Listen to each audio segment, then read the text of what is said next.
design metrics. The design metrics can vary anywhere from the cost of the chip to the robustness and reliability of the design. And does the design work?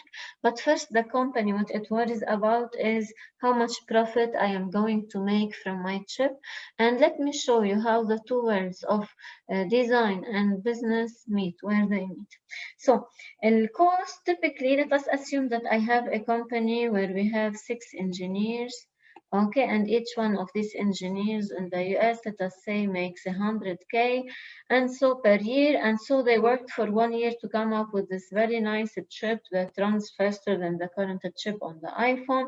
So the company paid $600K in order to get this chip all the way to the fab.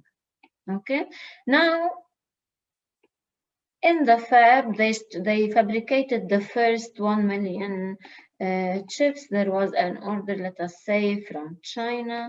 And then, well, these were all sold in some phone there. And then the Chinese company requested another 1 million chips. And then this was in the summer.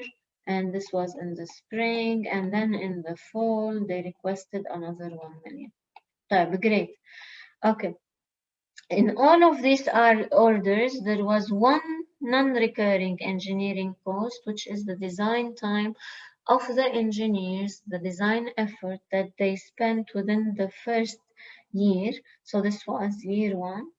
Okay, and then in year 2, I had many orders in the fab that I had to fulfill. So to fulfill this is called recurring engineering cost, which is variable and really depends on the cost of parts and assembly. So this is, for me, this is the recurring cost, okay? And this is the non-recurring engineering cost.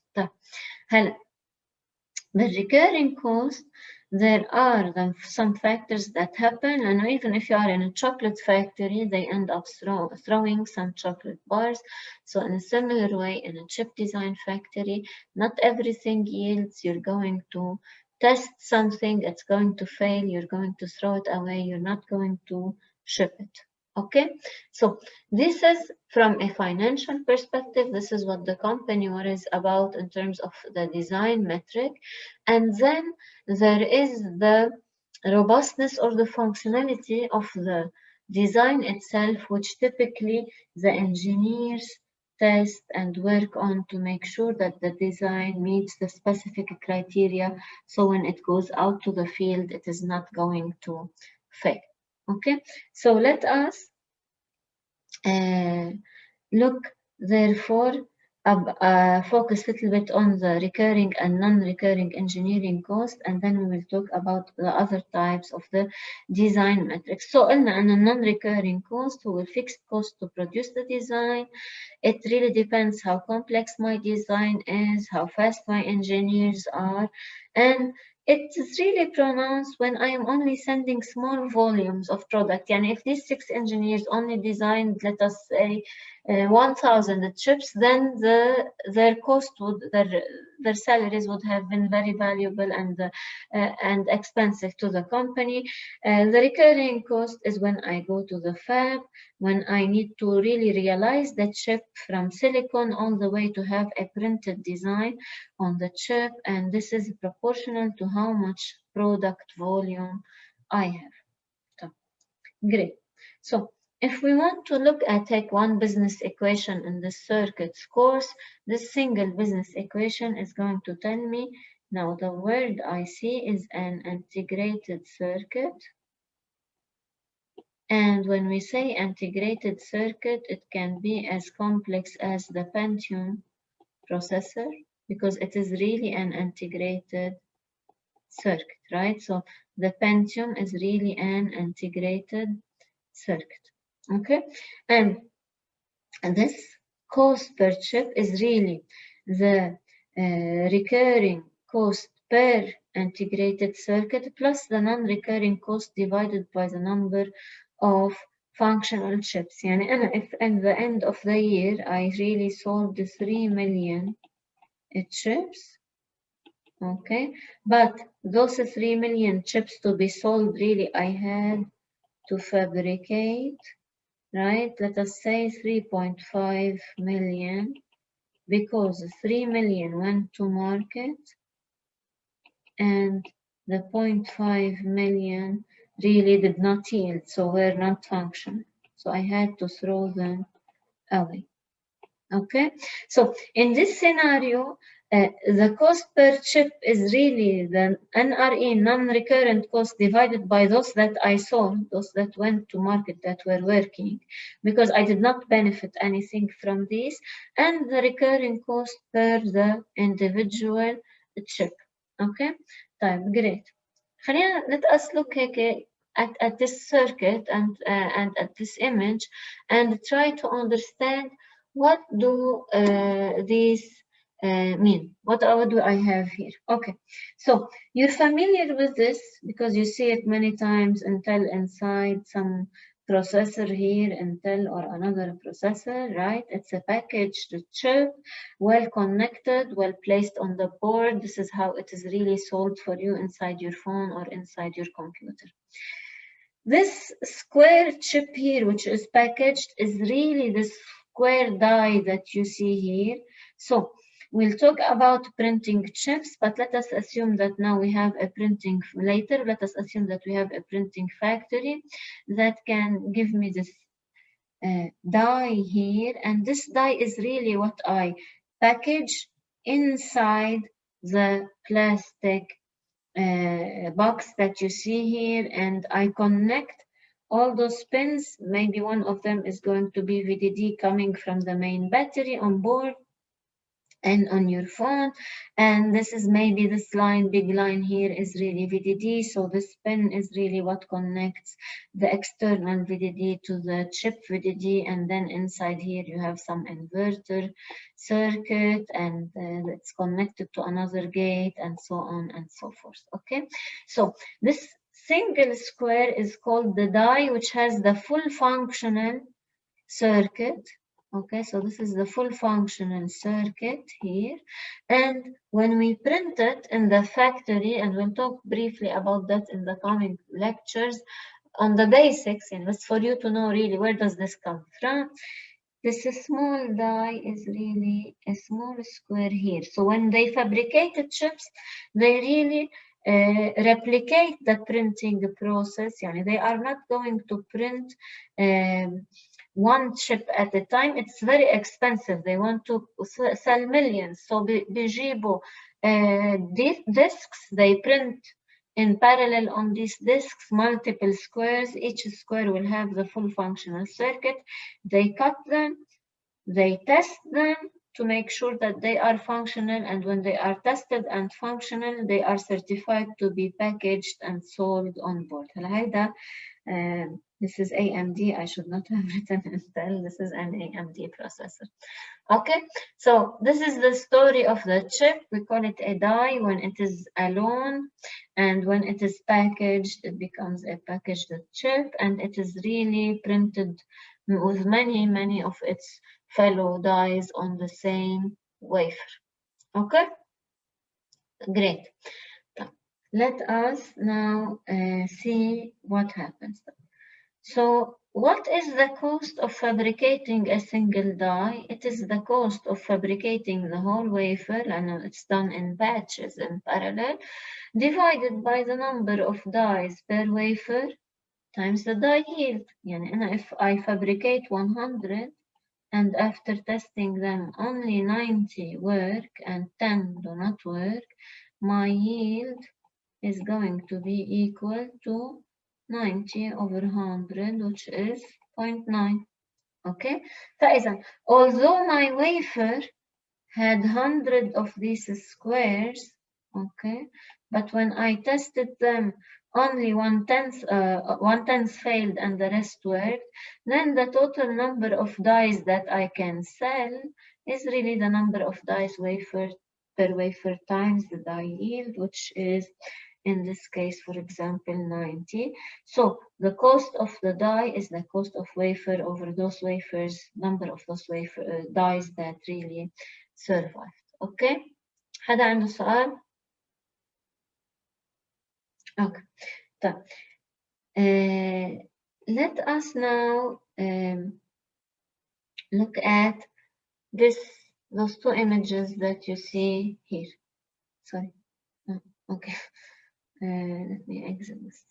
Let us now look at those two images that you see here. Okay. Sorry. Okay. Okay. So let us see what those images are. So I have two wafers here, and those two wafers, one of them on the left-hand side has 4 dyes only.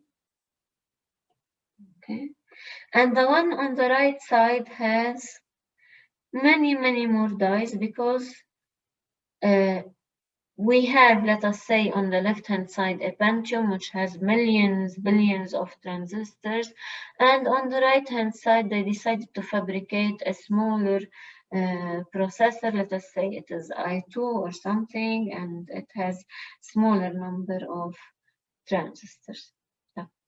In order to be able to deal with this, to know what is the number of dyes per wafer, really I need to divide the wafer area, right, divided by the specific design area and what kind of processor I'm designing and how much area I expect it to occupy, 1 millimeter by 1 millimeter, 10 millimeter by 10 millimeter. How big is my processor? Is it a small microcontroller? Is it a big processor? طيب, الwafer area is pi r squared. With die area is the square area that we agree on.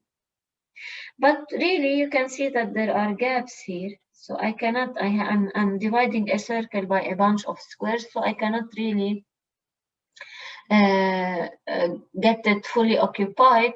So there is some error term, okay, which is function of the perimeter, and pi times d is really the perimeter of the circle, and root 2 times the die area gives me, if it's squared, some notion about how much error or white spaces I will have, and therefore I can use this formula to determine the number of dyes per area. Okay, so this is pure geometry, pure math, nothing to derive here, nothing fancy, just telling me that I cannot plug all the possible squares I want into the circle. Okay, so Professor, I have a question. Yes.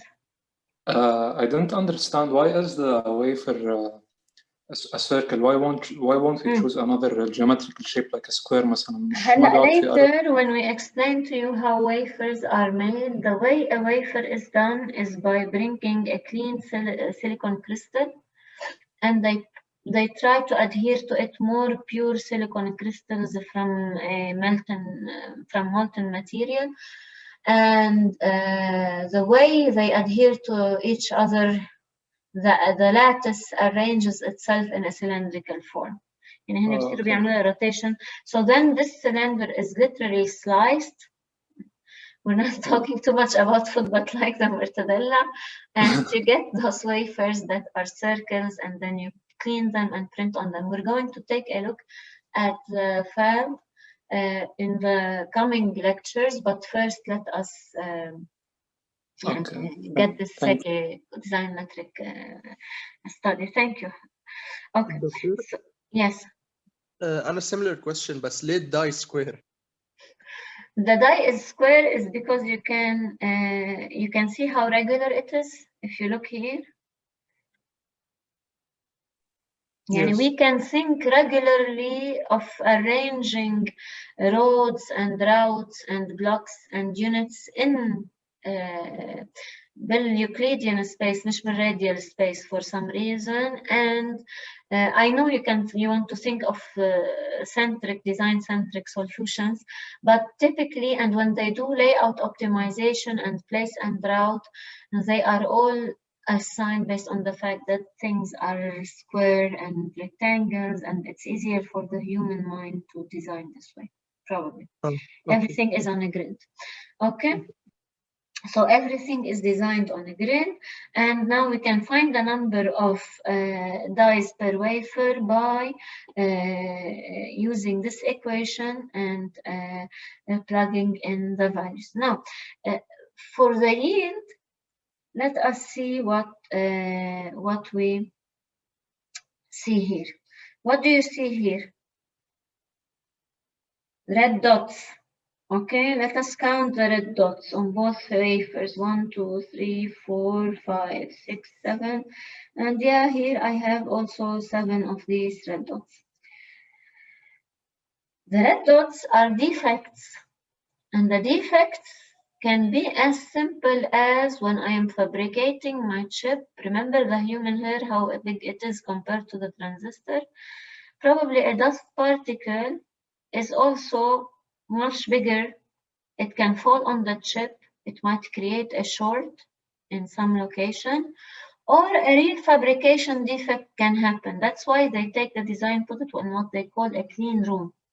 So, but they cannot control all the particles in the environment. So sometimes particles fall, land on the chip. It's exactly like a drop of water falling on your piece of paper, or a natural defects happen. And if this defect happens to land somewhere on the area of the wafer, if it lands on a specific die, it can really kill that die. It will not function. And so if we look on the left-hand side, I have how many dies functional with no red dots in them? 1. 1. Okay.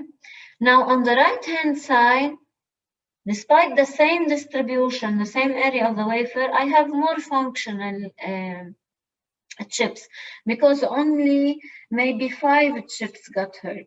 Now, of course, this big die on the left-hand side does much more functionality, but what does this tell me about the relation between the die area and the yield? The bigger the die area, the lower the yield, the more chances I have for the defect to land within my chip, and therefore the lower is my yield. Okay, so present type. Okay, so we're going now to find a relation for the yield. Okay, so sorry, but the slides do not port well to the iPad. Okay, so this is over alpha to the power minus alpha. So the die yield is equal, but the ones that I will upload will be fine. So this is over alpha to the power minus alpha.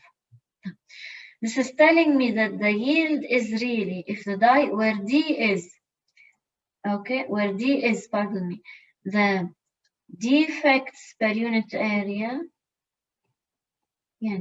If I have 10 defects per unit area and the previous design, then I'm dead. I had 7 in the whole wafer area. So the density of defects, additional fab is good at controlling things. Okay, matters. If it increases, my yield is going to be dropping. If the area of the die increases, also my yield is going to be dropping. Therefore, the product of D and A, as it increases, the yield is going to drop and become smaller and smaller. And each fab has some constant, the empirical constant, which is being fitted to show how severe the dependency of the yield on those two metrics اللي هن defect rate والarea of the chip is. يعني the better the factory, the less dependent, the slightly less dependence will be. بيكون عنده coefficients that vary from other factories. Okay, but really what matters are D, defect density or rate, and A, which is the area. Okay. Professor? Yes. What's the price you pay for this? I have to throw the chips, right? هلا we'll show a chart where we see if, as the design increases, how the yield is going to drop numerically, and real statistics from companies. No, I mean when you decrease the yield by increasing the area. I don't intentionally decrease the yield, but if I want a large functional chip, what this means is that when I print them on a wafer, we are not going to have too many, just like we saw here, right? I try to make my design compact, and even if I'm targeting to design a Pentium, I try to target that I do not abuse and explode the area.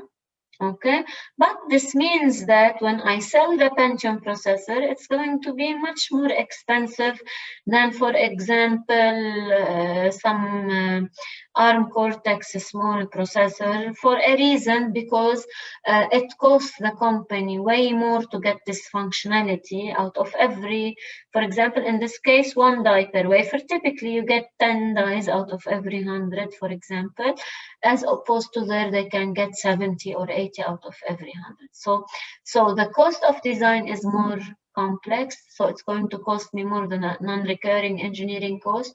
The cost of fabrication is going to be more because the yield is lower, right? But this chip, if it has way more functionality, is going to be more expensive when it goes to market. Okay? Okay, thank you. Thank you. So here we have an example where they tell me I have a wafer whose diameter is 30 centimeters. The die area is 2.5 centimeters squared. The defect rate D is 1 defect per centimeter squared, and alpha is equal to 3.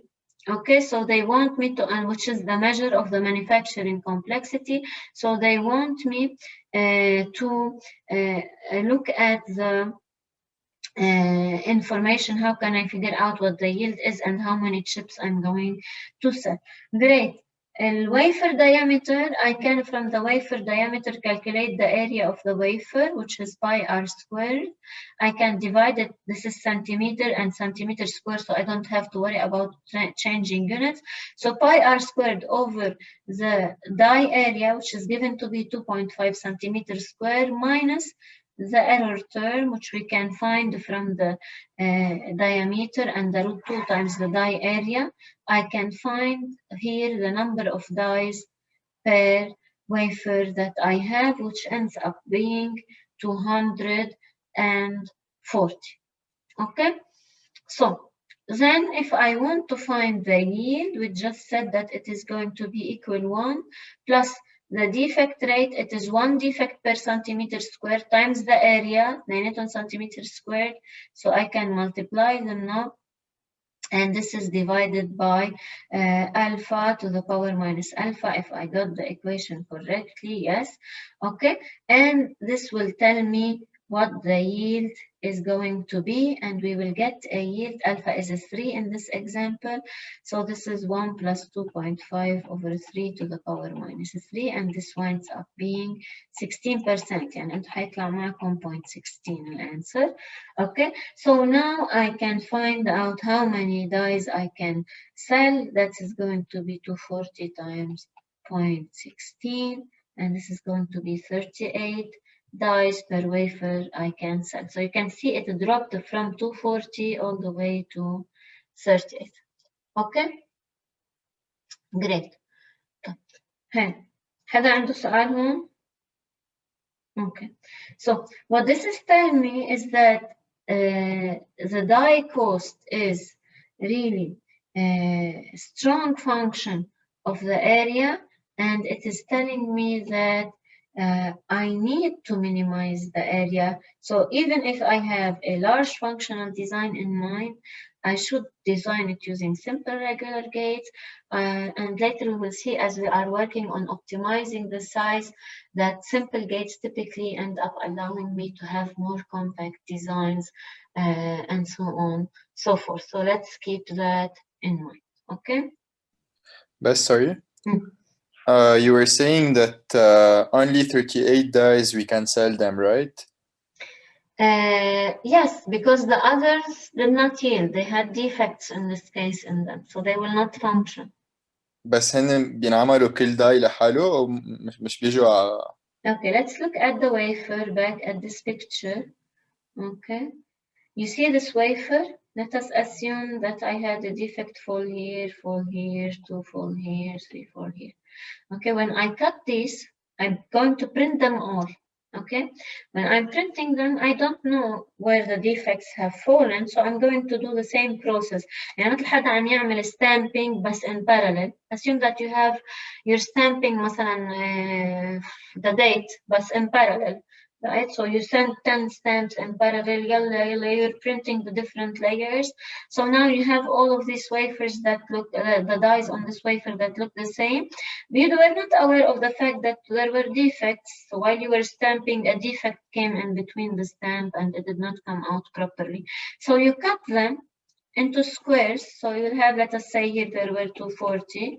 Now all of a sudden you will have 240 squares of this. You will send them to testing. You'll plug in VDD. You will send an input here. You will see if the output is coming. Well, the output is not coming. So testing can be exhaustive, right? So if I happen to have cut this chip, I will throw it away. So I will start counting down, right? And then I'll test 5 more, they will work fine. And then I'll find one that is failing and cut it down. And in that example where the defect area was 1 defect per centimeter square, look at it this way. If the area of my chip is 2.5 centimeters square, and I have a chance of having 1 defect per centimeter square, the expected value is to have 2 defects in my chip at least, right? Yes. Yes, but probability does not happen equiprobably. And if they can choose to have 4, the way the distribution will happen, you may have 4 here, but none here, right? But this is an average number.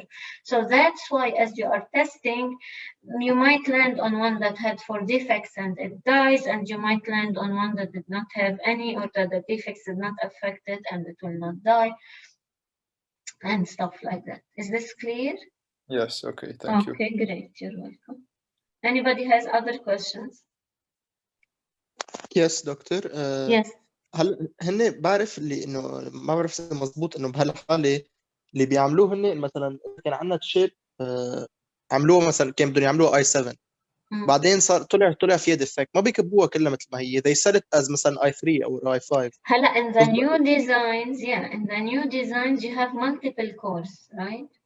So if you already have multiple cores and the defect happened here and this core is still fully functional, you can sell it that way, right? Okay. But in the old designs, or in a basic design where it is a single core and it landed in the main memory, this is why testing is used to qualify, and this is why now they are using design intelligence also, and gridding and separating. Even not only the defects now affect, there is a chance, for example, that due to variability, a certain portion will not operate properly. So we have to sell it at a lower frequency than the frequency that it typically works at. So we sell it for cheaper. So they are becoming smart at optimizing their profit, right? This is where regularization is very critical, to have those regular grids, regular designs that are symmetric, that can operate in parallel, because it really helps them also optimize their profit as well. Okay? Okay. Thank you. Thank you. Okay. So, great. So now here we take a look similar to Hassan's question, where we see this is very old. These are old processors, but we're just taking an example about different types of chips. You can see here that the area is increasing. The area is increasing as we go down.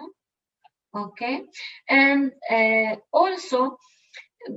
This really depends on the company, but it happens that the defect here, it is higher, and in the last, pardon me, and in the last 3 it was also higher. Okay, so the cost per wafer, also depending on how many layers we will have, you have to think later, we'll talk about metal wires. Think that you have basic roads in a village, and then think that you will have highways and bridges, and that you will have tunnels.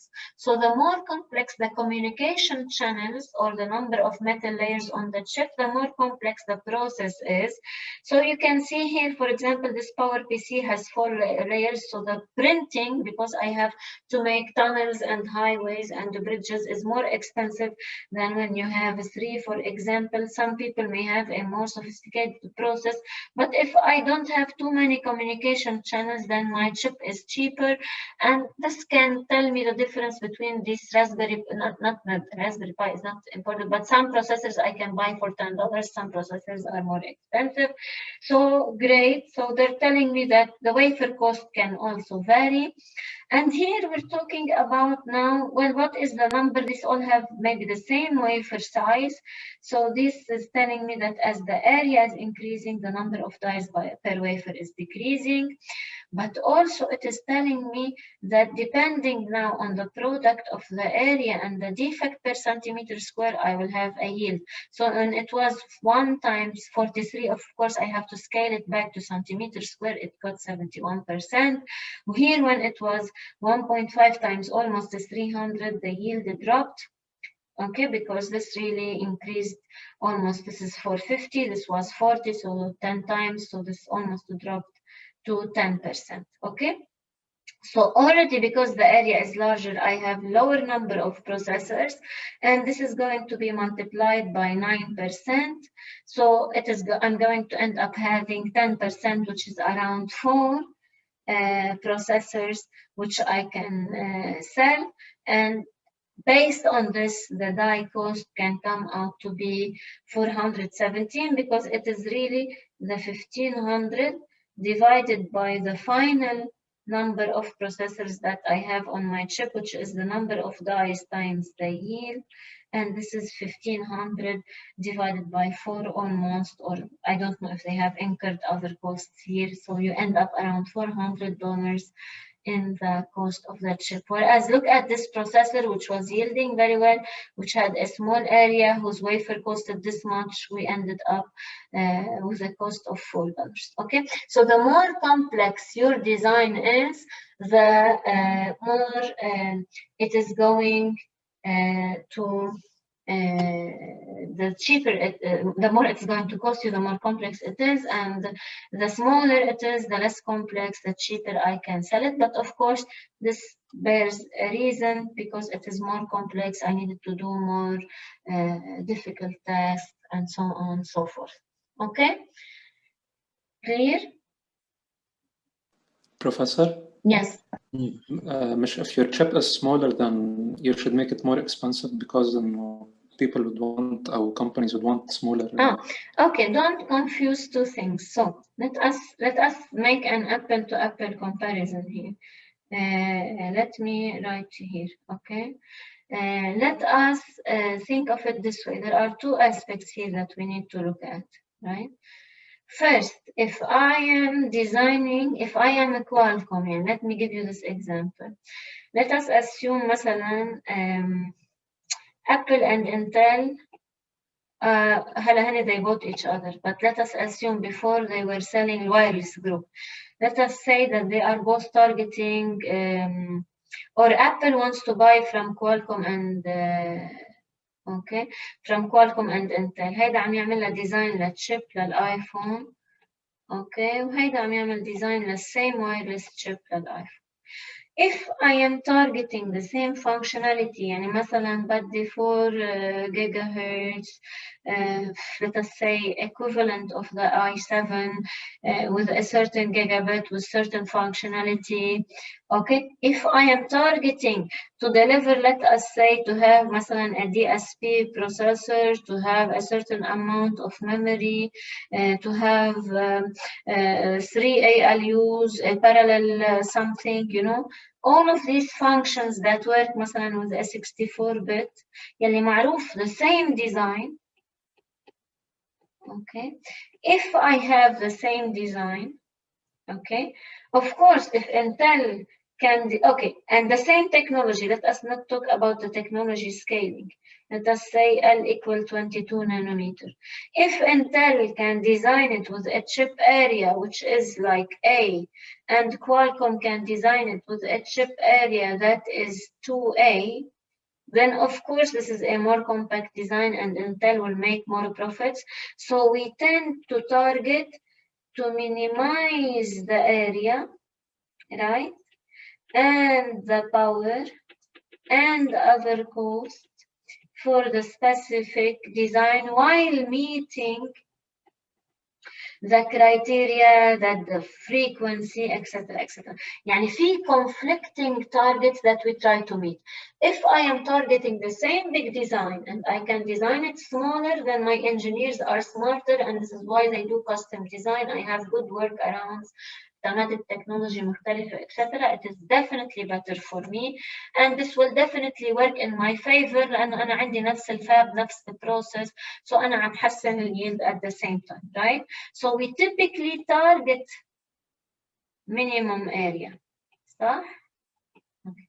Now, if I am Raspberry Pi or Arduino, and I have a small Arduino processor that I am printing, or I am an ARM processor, okay, and I am fabricating this small processor, okay, and it's naturally cannot do all of this functionality here, right?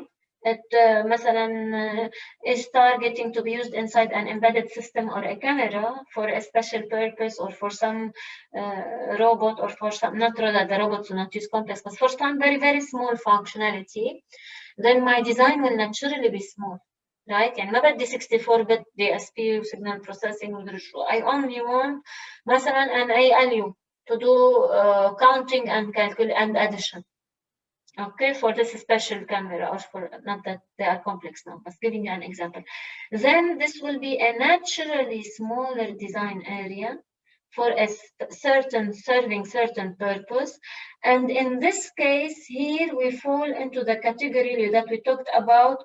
Well, this processor مثلا did not require this, required only 2 metal layers. It was not a complex design by nature, and its yields and its die cost is small. Ideally, we try to do the same functionality with the smallest possible area, but naturally, we cannot use the same elephant to solve all the problems. So there are big chips and there are smaller chips. And more recently now, like ARM, they have been producing those smaller processors, which they call them like a sea of processors, which they are now utilizing many of them in parallel to act instead of those big servers that IBM, for example, used to build. For example, Google, for its search, it says, I don't want to have a perfect power something. I can run it on many small ARM processors, my search. I'm still getting the good accuracy that I want. So yes, you can think of it as the chip alone. You can think of it as an army of chips working against a big chip, okay? What we are studying here is that given the same design target, I will try to minimize it, but if I am the same company, I may design a large 7-core processor, and I may design a small single-core processor and sell it and it will not cost as much, and people who need it will buy it, and people who need the more functionality will buy the more expensive chip. Is this clear, Hassan? Yes, and no, it's all based on what the client wants or your competition. على market والcompetition, how you're eventually going to optimize the utilization of the system.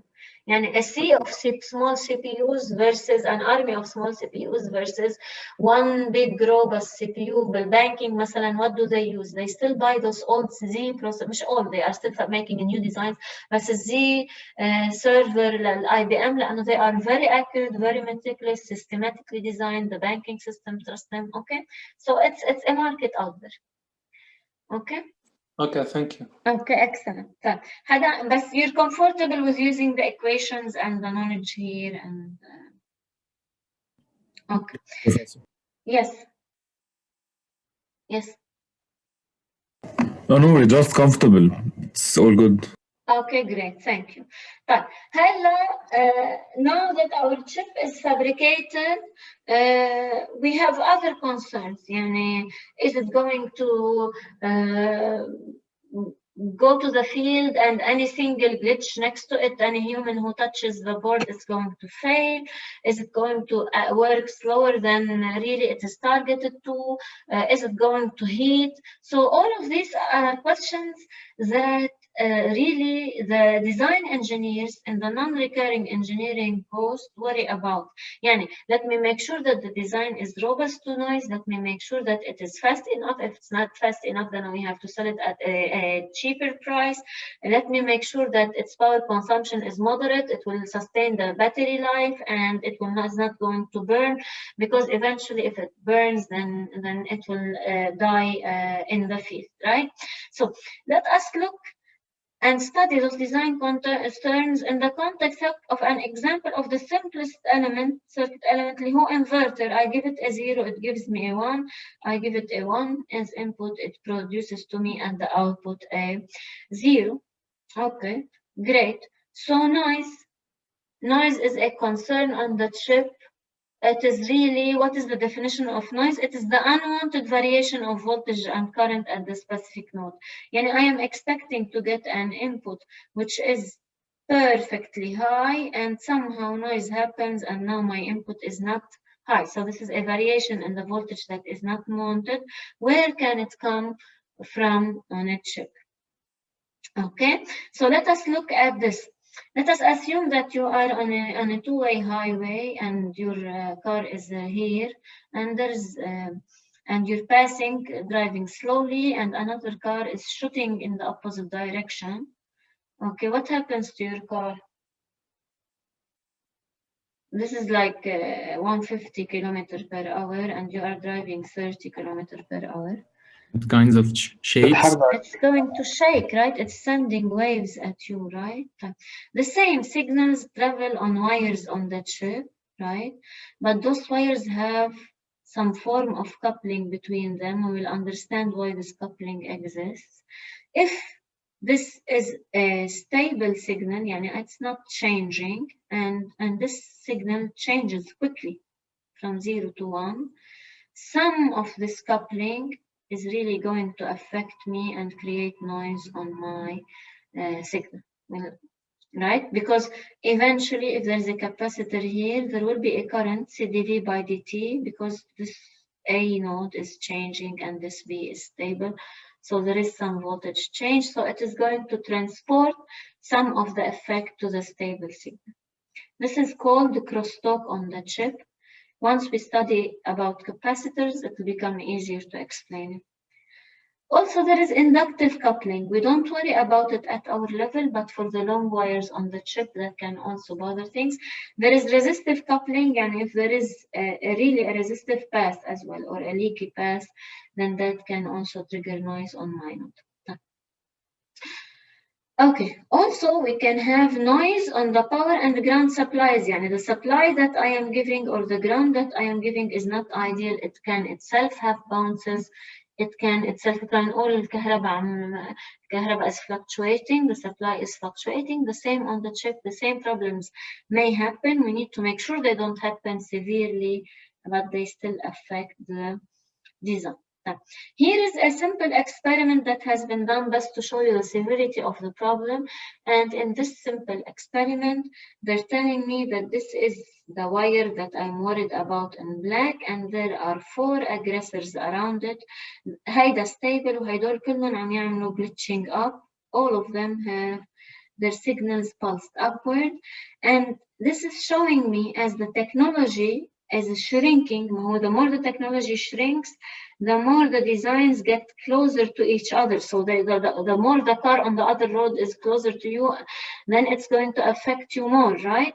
So it's showing me that as L is decreasing for the design, كل ما designs are smaller in scale, the signal that I see, or the glitch that I see on my stable signal, is going to be larger and larger. So we need to worry about this, and it can be as large as 80% of the supply.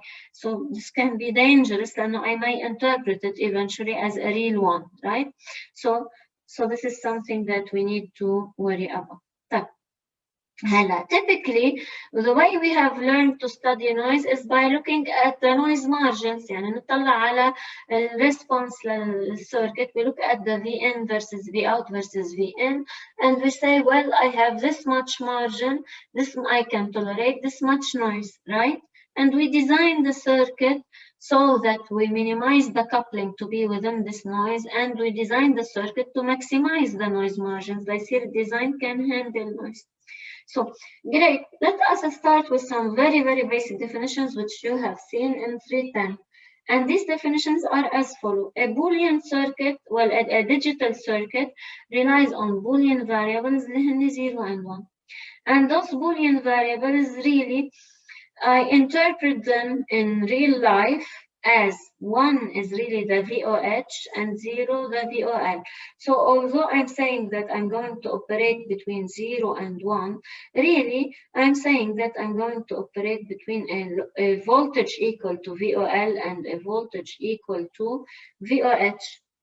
Okay, and this delta between VOL and the VOH is really the logic or the signal swing. يعني إذا هيدا كان 0.1 volt and this is 0.9 volt, then my signal swing is 0.9 minus 0.1, which is 0.8 volt. So I have a room of operation of 0.8 volts in the design. Okay, so for the inverter, anytime I input VOL, the output is going to be VOH, and anytime I input VOH, the output is going to be VOL. But why I'm putting an output at an input, this is very confusing. Let us look at it here. If I have two inverters that are feeding each other, and I've explained this in 310 before to some of you, even if I put a 0 here, okay, so if I put a 0 here, the output is going to be VOH, right? And if I put a VDD here, okay, the corresponding output is going to be VOL. إذا أنا أعطيته VDD على input, I cannot go in this circuit below VOL. The second interval, all the inner circuits, I have to have many chains of design of gates in order to fulfill the functionality. Hey, the VOL will be its input. The VOL now will give me what? VOH at the output. And the VOH at the input of the second inverter is going to give me VOL at its output. So technically, inside the circuit, my input is really restricted to, it is restricted to those two pairs of levels. I can no longer get VN 0 and VDD. I will operate for VN between VOL and VOH. Great, so my input can be VOL, it will give me VOH and vice versa. On the voltage transfer characteristics that we define for VN, Vout versus VN, we also define the switching threshold point where Vout equals VN. We see here that we have a no gain region, some gain, and then again no gain region. So, therefore, if we want to look here, we will have acceptable 1 and 0 voltages. They are, we will start from VOL, okay, the input, and maximum it can be VOH, okay, and then, well, can I, up to where can I interpret my input low? I have to have a certain limit beyond which I cannot assume that my input is low anymore. Okay, so we will continue this next time to explain what are the noise margins, and we will look at the ring oscillator circuit and analyze other types of design metrics. Okay, and yeah, I'll send you, I'll update the slides, and I will start to post them also online as well. Thank you, everybody. Professor? Yes, yes, Hassan. Can I ask a quick question? Yes, definitely, please? definitely. Will we learn how to solve the crosstalk issue, or no, we consider it as a parasitic I will, factor? I will, when we talk about the interconnects and when you are comfortable deriving the capacitors, we will look at these things in more detail. Okay, but in Okay, their time. يعني now they are complex. Later they will become simple once we explain the different components. Okay. thank you a lot. Okay, thank you everybody.